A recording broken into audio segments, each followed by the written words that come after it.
देखो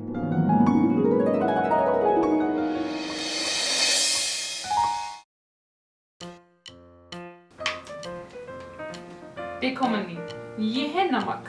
अब मैं इस नमक को पहली कटोरी में डाल देती हूँ, ठीक है। फिर मैं इसमें थोड़ा सा नींबू भी निचोड़ देती हूँ, ठीक है।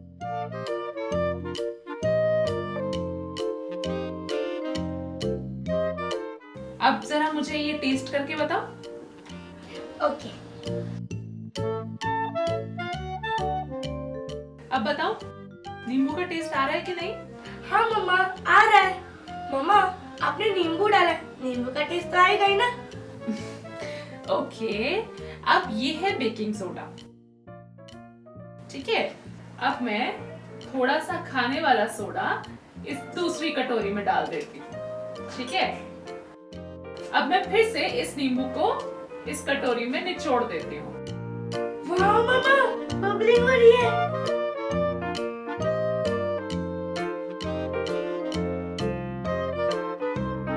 हाँ, बबलिंग हो रही है, इसका मतलब है रिएक्शन हो रहा है। रिएक्शन हो रहा है मतलब ये कि बेकिंग सोडा और नींबू मिलकर नए नए कंपाउंड्स बना रहे हैं।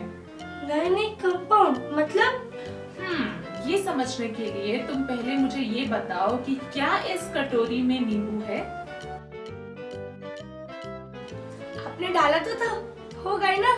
अच्छा, तो जरा इस मिक्सचर को टेस्ट करके बताओ। ओके। अब बताओ, नींबू का टेस्ट आ रहा है कि नहीं? हल्का सा खट्टा है, पर नींबू का टेस्ट नहीं आ रहा मम्मा। तो इसका मतलब ये है कि हम ये कह सकते हैं कि इसमें से नींबू गायब हो गया है। अरे, नींबू गायब हो गया? क्या कर दिया भाई बेकिंग सोडा ने उसके साथ?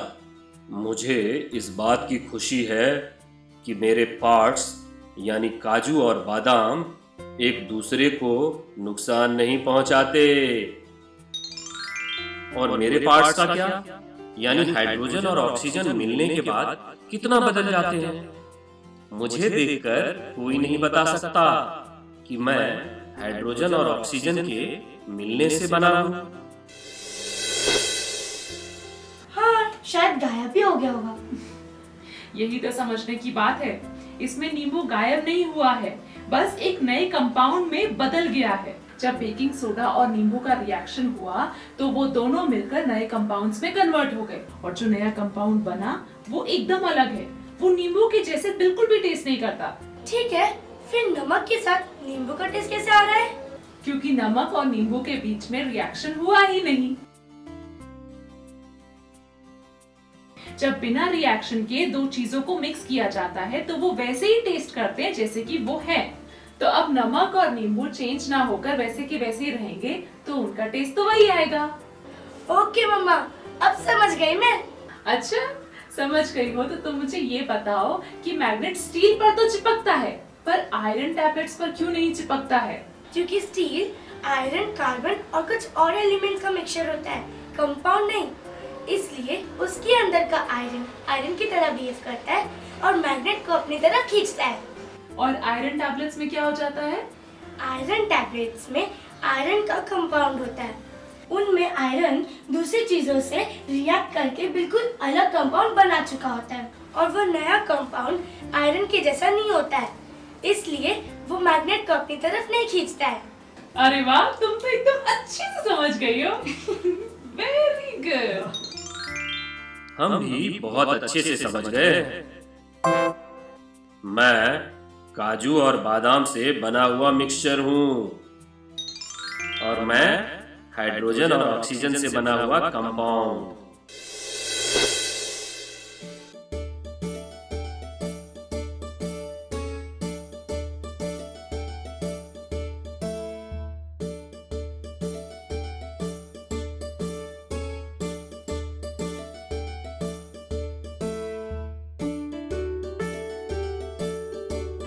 मम्मा, हाँ, क्या हुआ? मम्मा, ये स्पून भी तो स्टील का है ना? हाँ, पर मम्मा, इसमें तो मैग्नेट चिपक ही नहीं रहा। ये देखो। क्या ये मिक्सचर नहीं एक कंपाउंड है? नहीं, ये मिक्सचर ही है, बस ये थोड़ा अलग तरीके का मिक्सचर है। मतलब ये कि स्टील को बनाने के बहुत सारे तरीके होते हैं। जैसे कि कभी हम आयरन को कार्बन के साथ मिक्स करके स्टील बनाते हैं, तो कभी हम आयरन को दूसरे एलिमेंट्स के साथ मिक्स करके स्टील बनाते हैं, जैसे कि मैग्नीज, कोबाल्ट, निकल, क्रोमियम एक्सेट्रा एक्सेट्रा। ठीक है मम्मा, पर आयरन तो सब में होता है ना, फिर ये मैग्नेट तो चिपकनी चाहिए। असल में स्टील को बनाने के लिए हम आयरन को दूसरे एलिमेंट्स के साथ गर्म करके मेल्ट करते हैं, और जब हम ऐसा करते हैं तो गर्म होने के कारण आयरन मैग्नेट की तरफ अट्रैक्ट होना बंद कर देता है। अच्छा, फिर तो किसी भी स्टील पर मैग्नेट नहीं चिपकनी चाहिए। अरे, हम गर्म होने के बाद उसे ठंडा भी तो करते हैं ना। अरे हाँ, फिर क्या होता है मम्मा? आयरन फिर से मैग्नेट की तरफ अट्रैक्ट होने लगता है क्या? यही फर्क हो जाता है।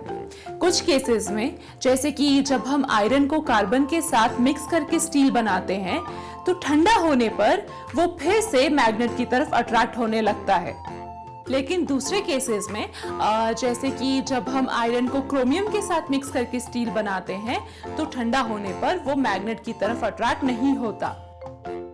अच्छा, तो ये स्पून आयरन और क्रोमियम मिलाकर बने स्टील से बनी होती है क्या?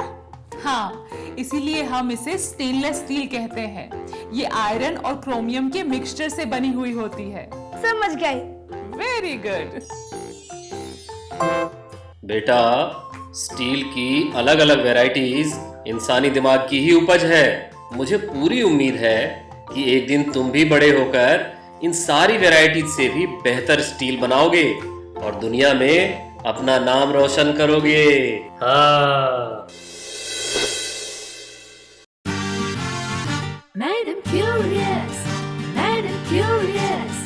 is here. तो मतलब ये स्टील से बनी हुई स्पून, आयरन और कुछ और चीज़ों का मिक्सचर है, और जबकि ये आयरन टैबलेट्स, आयरन और कुछ और चीज़ों का कंपाउंड। पर दोस्तों, अगर मैं किसी दो चीज़ों को मिक्स करूं, तो मुझे कैसे पता चलेगा कि वो मिलकर एक मिक्सचर बनाएंगी या एक कंपाउंड? जैसे कि अगर मैं इस चांदी की रिंग को इन आयरन नेल के साथ मिक्स कर दूं, तो क्या एक मिक्सचर बनेगा या दोनों चीजें मिलकर एक कंपाउंड बना देंगी? जानना चाहते हैं कि अगर हम दो चीजों को मिक्स करें तो कंपाउंड किस केस में बनेगा और मिक्सचर किस केस में? तो हमारी आगे आने वाली कॉन्सेप्ट फिल्म्स जरूर देखिए।